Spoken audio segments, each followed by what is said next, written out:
Real cute. I'm directing. Here we go. Thank you. This is great. Thank you.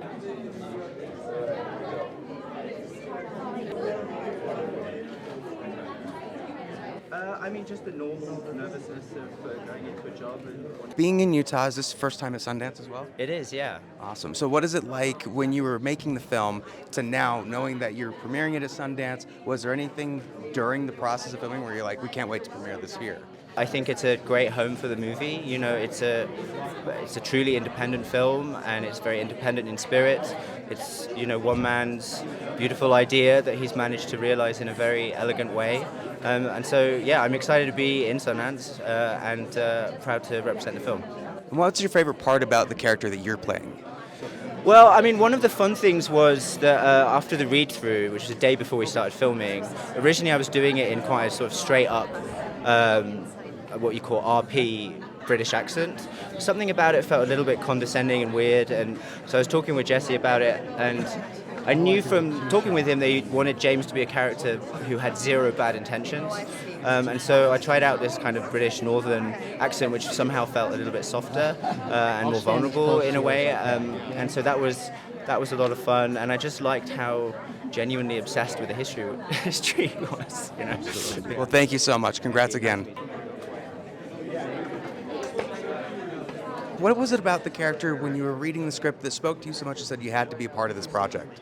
Well, anything that would come into my email box from Jesse Eisenberg mentioning Kieran Culkin, I was just like, yeah, I'll do it. Yeah. Like I would have just done anything, but for sure. Because my whole thing is I just want to be working with great people and be around like-minded people who have similar values and who work so hard. And I just didn't, so good at what they do, so funny, so smart. And then I read this part, and it was a Jewish woman who had spent 20 years in LA, married, and was moving back to New York, or Brooklyn, her roots. And that's basically, I was married 20 years. And I was divorced 3.5, 4 years ago, and I've had a great divorce. And she did not, but she's newly divorced, and it wasn't something she was down with. So I think she was sadder and more lost than I am, or I was. But I felt like I was talking to somebody of like, it's going to be okay. You know what I mean? Absolutely. And if there's anything that you'd like audiences to take away from your character in Sundance, what would you want? I just want them to enjoy this movie and ask the important questions, which this movie really brings up. And I just think it's about not having answers, but being asked, provoked, to think about what's important. And it's all those things. Is your pain, my pain, legitimate in the face of the kind of thing that you work on, historical trauma? Work on with a small group of people for we a year all, and a half, it's all, and then there's share no with law, 3,000 there's people no, here. It's this just strange, there's no lack of pain. unnerving experience where And how we navigate it is really defines us. Outsiders. Amazing. Well, congratulations again. Thank you so much. He's a tour guide in Poland. He's a British tour guide, but he's been Poland. And he's a British tour guide. Coming back to Sundance, what was it about this project in particular that made you decide it needs to be seen by a Sundance audience? I mean, I can't think of a better place to premiere this movie than Sundance, but frankly, I can't think of a better place in the world to premiere a movie than Sundance, or a better place to premiere any movie. This movie is an unusual thing, which is that it's an international production of what I would call a very American indie. Essentially, I took an American indie, an idea of an American indie, of a buddy dramedy, and set it against the backdrop of 1,000 years of history of Polish and Jewish history.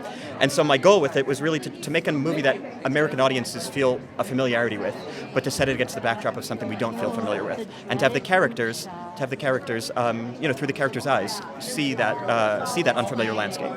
Amazing. Well, I'll let you get to the line, but congrats again. Thank you.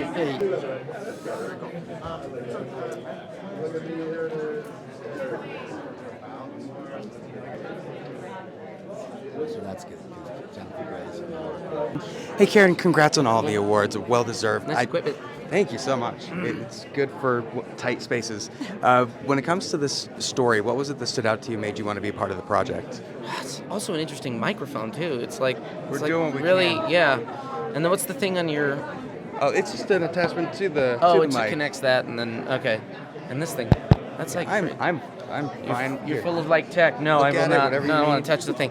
I don't even remember your question. What was What was the it like what was to it like do something? what was the approach when you Oh, were why? being told for the role? I never Why'd know you why like it? why I like something, but I read it, and it's one of the very few things that I read and was laughing out loud, and one of the very, very few things where the moment the character starts speaking, I'm like, I understand who this person is, and I can do it.